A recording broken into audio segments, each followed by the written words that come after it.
দলীয় শৃঙ্খলা ভঙ্গ এবং বিভিন্ন অভিযোগে বিশেষ করে তোলাবাজি এবং দুর্নীতি রাজ্য বিজেপির পক্ষ থেকে কড়া পদক্ষেপ নেওয়া হলো। দলের তরফে ইতিমধ্যে 22 জন কর্মী নেতাকে সাসপেন্ড করা হয়েছে এবং 250 জনেরও বেশি কর্মীকে শোকজ করা হয়েছে। রাজ্যে বিজেপি সরকার জাস্ট 2 মাস অতিক্রম করে 3 মাসে পড়েছে, কিন্তু যেটা দেখা যাচ্ছে গোটা রাজ্য জুড়ে একাধিক বিজেপি নেতার বিরুদ্ধে একটা তোলাবাজির অভিযোগ আসছে এবং সেই তোলাবাজির অভিযোগ যেটা বিজেপির সদর কার্যালয়ে রাজ্য দপ্তরে জমা হচ্ছে। ইতিমধ্যে দলীয় শৃঙ্খলা ভঙ্গ এবং বিভিন্ন অভিযোগে বিজেপির পক্ষ থেকে 22 জন কর্মী নেতাকে সাসপেন্ড করা হয়েছে এবং 250 জনের বেশি কর্মীকে শোকজ করা হয়েছে। আমরা দেখেছি বারবার বিজেপির রাজ্য সভাপতি শ্রমিক ভট্টাচার্য তিনি নিজে স্বীকার করেছেন যে পুরোপুরি তোলাবাজি, কোট আনকোট পুরোপুরি তোলাবাজি এটা বন্ধ করতে পারেনি। তারপরই এই ধরনের একটা কঠোর পদক্ষেপ বঙ্গ বিজেপি। ইতিমধ্যে বিজেপির যে শৃঙ্খলা রক্ষা কমিটি, সেই শৃঙ্খলা রক্ষা কমিটির কাছে রীতিমতো প্রত্যেকটা ব্লক থেকে, জেলা থেকে, মণ্ডল থেকে শয়ে শয়ে এই ধরনের অভিযোগ জমা পড়ছে। যাদবপুরের বিজেপি বিধায়ক তার বিরুদ্ধেও এই ধরনের একটা অভিযোগ কিন্তু জমা পড়েছে, যদিও সমস্ত অভিযোগ যেগুলো আসছে সেগুলোকে সম্পূর্ণভাবে তদন্ত করা হচ্ছে এবং এই শৃঙ্খলা রক্ষা কমিটি তারা মণ্ডল থেকে, জেলা থেকে শুরু করে বুথ স্তর থেকে তারা বিভিন্নভাবে তার উপর তদন্তও করছে। এই বিষয়ে আমাদের প্রতিনিধি সুজয় ঘোষ কি প্রতিবেদন তুলে ধরেছেন, আসুন আগে দেখাই আপনাদের। পদক্ষেপ নিল বঙ্গ বিজেপি, যেটা বিজেপি সূত্রে আমরা খবর পাচ্ছি। আমরা দেখেছি যে সরকার পরিবর্তন হবার পর নতুন সরকার এবং এই সরকার জাস্ট 2 মাস অতিক্রম করে 3 মাসে পড়েছে, কিন্তু যেটা দেখা যাচ্ছে গোটা রাজ্য জুড়ে একাধিক বিজেপি নেতার বিরুদ্ধে একটা তোলাবাজির অভিযোগ আসছে এবং সেই তোলাবাজির অভিযোগ যেটা বিজেপি সদর কার্যালয়ে রাজ্য দপ্তরে জমা হচ্ছে। ইতিমধ্যেই যেটা জানা যাচ্ছে যে 20 জন এই ধরনের মণ্ডল স্তর, জেলা স্তর এবং রাজ্য স্তরের বিজেপি নেতাকে পার্টির তরফ থেকে সাসপেন্ড করা হলো। শুধু 20 জনকে সাসপেন্ড নয়, পার্টির তরফ থেকে এটাও জানা যাচ্ছে প্রায় 250-র বেশি বিজেপি কর্মীকে শোকজ পর্যন্ত করা হয়েছে। এবং আমরা দেখেছি বারবার বিজেপি রাজ্য সভাপতি শ্রমিক ভট্টাচার্য তিনি নিজে স্বীকার করেছে যে পুরোপুরি তোলাবাজি বর্তমান বিজেপি সরকার বা পশ্চিমবঙ্গের সরকার গঠন করার পর পুরোপুরি তোলাবাজি কোট আনকোট বন্ধ করতে পারেনি। কিন্তু এই ধরনের যে পদক্ষেপ, কঠোর পদক্ষেপ তারা শেষ পর্যন্ত নিল বলে জানতে পারছি। এবং ইতিমধ্যে বিজেপির যে শৃঙ্খলা রক্ষা কমিটি, সেই শৃঙ্খলা রক্ষা কমিটির কাছে রীতিমতো প্রত্যেকটা ব্লক থেকে, জেলা থেকে, মণ্ডল থেকে শয়ে শয়ে এই ধরনের অভিযোগ জমা পড়ছে। এবং আমরা দেখলাম যে মুখ্যমন্ত্রী শুভেন্দু অধিকারী দরবারেও এই ধরনের অভিযোগ আসছে। আমরা যাদবপুরের বিজেপি বিধায়িকা তার বিরুদ্ধেও এই ধরনের একটা অভিযোগ কিন্তু জমা পড়েছে, সেটা একেবারে প্রকাশ্যে তার দোকান ঘর দখলের একটা অভিযোগ যেরকম সামনে এসছে। অন্যান্য জেলাতেও বিজেপি বিধায়কদের থেকেও এই ধরনের একটা অভিযোগ সামনে এসেছে।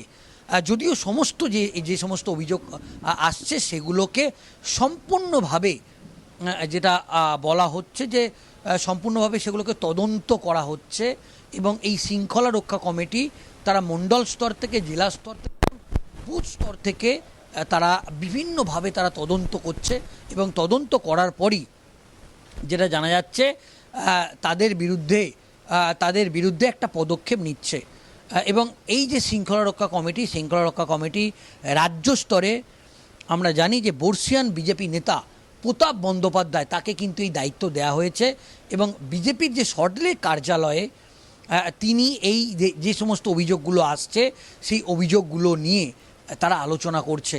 এমনকি যেটা আমরা সূত্র মারফত জানতে পাচ্ছি যে এই তোলাবাজির বিষয়ে ইতিমধ্যেই যেটা দেখা যাচ্ছে বিভিন্ন অভিযোগ। সম্প্রতি দমদমে এক প্রমোটারকে এক বিজেপি নেতা সেই প্রমোটারকে তারা ব্যাপকভাবে তাকে মারধর করে এবং তার থেকে বিভিন্ন টাকা পয়সা চাওয়া হয়। শুধু দমদমে নয়, এই ছবি প্রত্যন্ত বিভিন্ন জেলায়, উত্তরবঙ্গে যেরকম দেখা যাচ্ছে, দক্ষিণবঙ্গ, মধ্যবঙ্গ থেকে শুরু করে আসানসোল, দুর্গাপুর, দক্ষিণ 24 পরগনা সব জায়গায় এই ধরনের ঘটনা ঘটছে। এবং ইতিমধ্যেই যেটা আরএসএসের তরফ থেকে জানানো হচ্ছে যে আরএসএস এই ঘটনায় অত্যন্তভাবে চিন্তা প্রকাশ করেছে।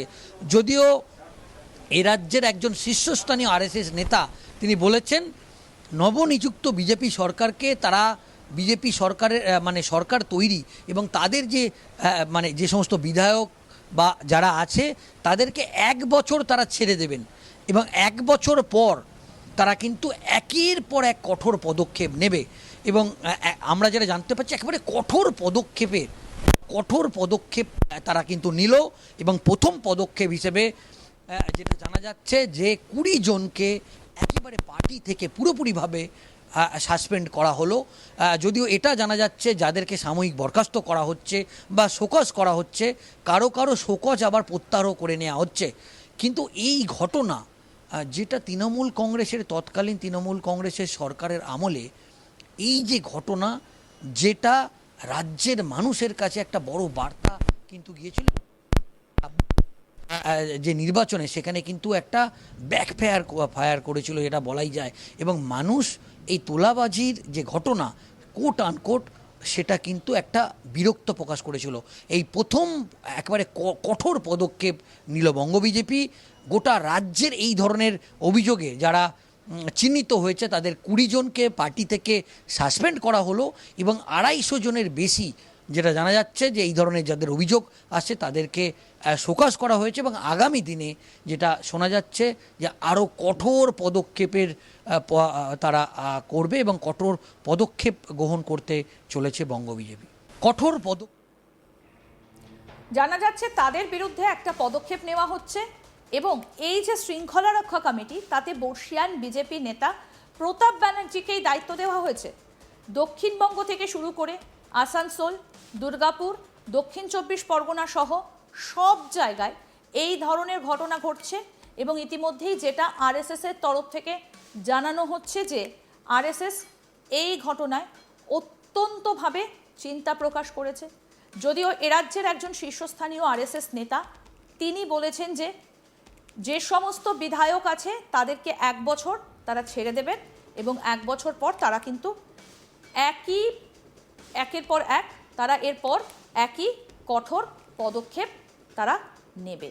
অর্থাৎ এই বিষয়টা নিয়ে বিজেপি যে যথেষ্ট কড়া পদক্ষেপ নিচ্ছে এবং কোনো কিছুই যে বরদাস্ত করা হবে না সেটা কিন্তু এক প্রকার স্পষ্ট এবং এটাই জানা যাচ্ছে যে তাদের বিরুদ্ধে একটা পদক্ষেপ নেওয়া হচ্ছে এবং শৃঙ্খলা রক্ষা কমিটি এই বিষয়টা একেবারে খতিয়ে দেখছে। দক্ষিণবঙ্গ থেকে শুরু করে আসানসোল, দুর্গাপুর, দক্ষিণ 24 পরগনার সব জায়গাতে যেখানে যেখানে এই ধরনের ঘটনা ঘটছে এবং অভিযোগ উঠে আসছে পুরো বিষয়টা খতিয়ে দেখা হবে, তদন্ত করা হবে এবং অত্যন্ত চিন্তা প্রকাশ করা হয়েছে এই ঘটনায়।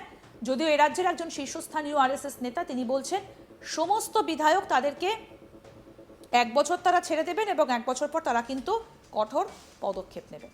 আরও আপডেট পেতে দেখতে থাকুন আজ তাক বাংলা, সাবস্ক্রাইব করুন।